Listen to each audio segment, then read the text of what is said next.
So trading really is a game of information, but it's not the kind of game where you want to become like a PhD who soaks up as much information as possible.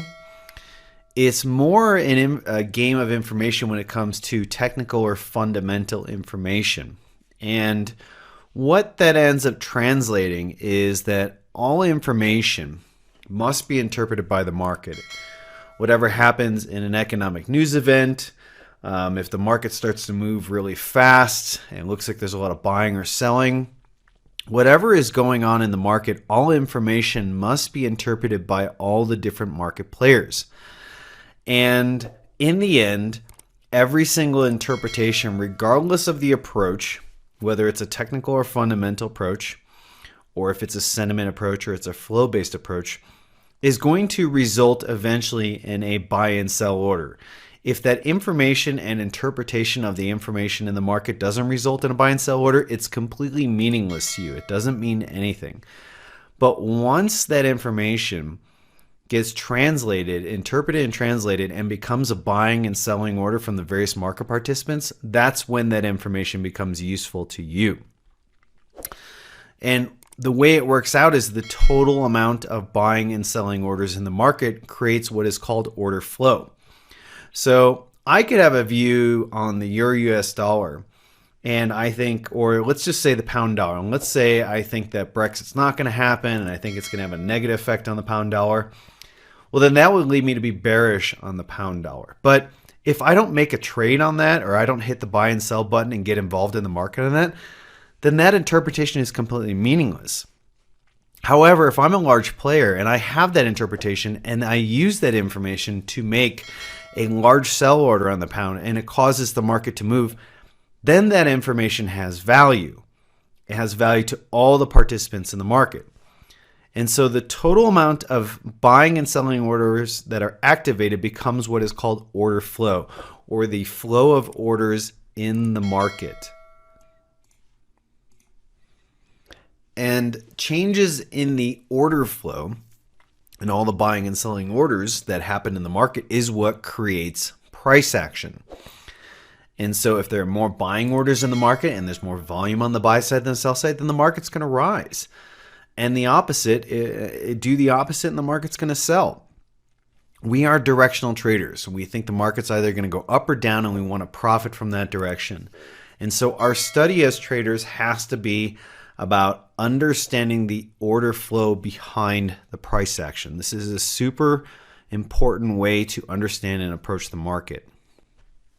Now, order flow is the most proximate driver of price action. There is no other thing in the market that's happening that is a larger or more proximate driver of price action. Therefore, by default, your study as a trader who looks at charts has to be to understand price action so you can understand the order flow behind it and see who's in control, who's not. When are they taking control? When are they kind of pausing in the market? Where is the momentum? Where is it not?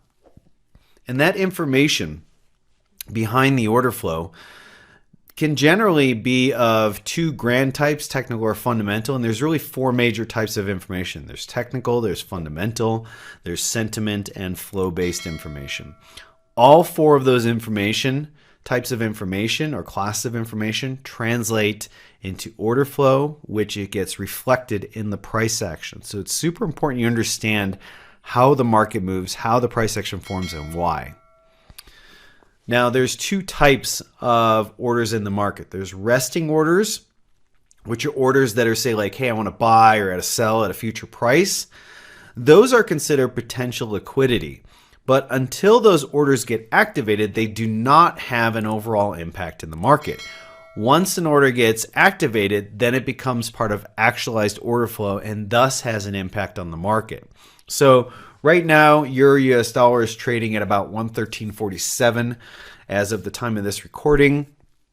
If I have an order to buy at 110, nobody's paying attention to that market. Even if it's a really large order, the market's looking at it and saying, like, look, that's hundreds of pips away from the market. That's not really that important right now. But if I place that same order 5 pips under the current market, then people are going to start paying attention. And once that order gets filled, then the market's really going to pay attention because it's going to have an effect on the market. So it's important to understand that ideas and interpretations and orders in the market don't mean much until they become actualized and activated. Once they do, they become part of the actualized order flow and thus have an impact upon the price action. Now, when we talk about price action, we talk about price action contextually, and I'm going to get a little bit more into this in a further video.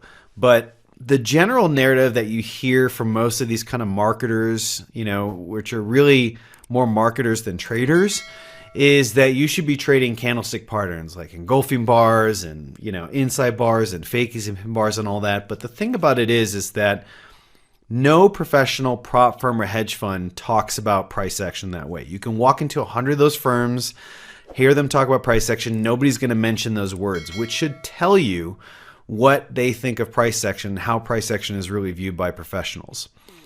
The general narrative, this kind of freshman narrative about price action, is that you need to pay attention to these 1 and 2 bar candlestick patterns. But when we look at these 2 bars right over here on the chart or on the video here, it doesn't really tell us much about anything of the underlying order flow. And so really, when you think about it, a couple bars does not mean much about the dominant order flow in the market, which is spread out over bars and bars and bars, and that creates a structure, and that informs the overall professional traders what's going on with the market. Who's in control, who's not? Where's the dominant trend, which is not? When are they getting in? When are they pausing? Where are they taking profit? Where are they not? These 2 bars alone do not give you that information. It's the collection of many bars and this kind of picture. Now you see a much more enhanced picture. Those 2 bars don't mean a whole lot, but when you look at this picture, you can kind of see how they're meaningless in this larger trend. And so the overall collection of bars and price action and order flow forms a gestalt. It's this kind of overall communication as to what's happening in the market. And when we look at this, we can see the market is rising. It's in an uptrend. Those 2 bars alone do not mean much. In fact, when you look in the larger context, they're meaningless. That's why when you look at price action, you have to look at just what's the overall gestalt or structure of the price action. We approach price action contextually or structurally. We teach you how to look at the overall context and structure and then determine who's in control, who's not, where is their momentum, where is it not, where are they taking profit, where are they not. And when you glean that information out of the price action context, then you can become a much more informed trader and have much more accurate buying and selling structures and signals and really understand how to trade with the underlying order flow in the market. It's important to understand that this is such a core skill that it's the kind of skill that you can apply in any instrument, any time frame or environment. If somebody teaches a strategy that can only apply on, say, higher time frames, then really they're not teaching you a core skill or strategy. They're teaching you something that's limited in application. And let me tell you, when it comes to sports, footwork in football or basketball or soccer is not limited in application. Being able to have good shooting mechanics in basketball is not limited in application. It applies to every aspect of the game. These are core skills we're teaching you that can work on any instrument, any time frame or environment. That's how important these are. So it's super critical you understand this approach and type of thinking. Now, one other rookie mistake that you want to avoid when it comes to understanding order flow and price action is this kind of marketing narrative I talked about, which is about confirmation. You often hear the word confirmation price action signals, or I'm using this to confirm my entry. The thing about it is that when you go into a hedge fund or a prop firm, they're not going to talk about this language because these supposed confirmation price action signals like these pin bars and inside bars, they actually don't increase accuracy, they decrease it. And the thing about it is the reason why they talk about this is because it's designed to appease a very small segment of the market. When you understand the fundamental roots behind this kind of confirmation mindset, it actually stems from a retail trading mindset. It stems from this beginner mindset that I'm not confident on what the market looks like. Is it bullish or bearish? I don't know if this, trade setup's going to work. So I need confirmation. I need something to give me more information to tell me that this buy or sell signal that I'm wanting to get in is accurate. But the thing about it is that's how beginners approach the market. Professionals don't approach the market that way.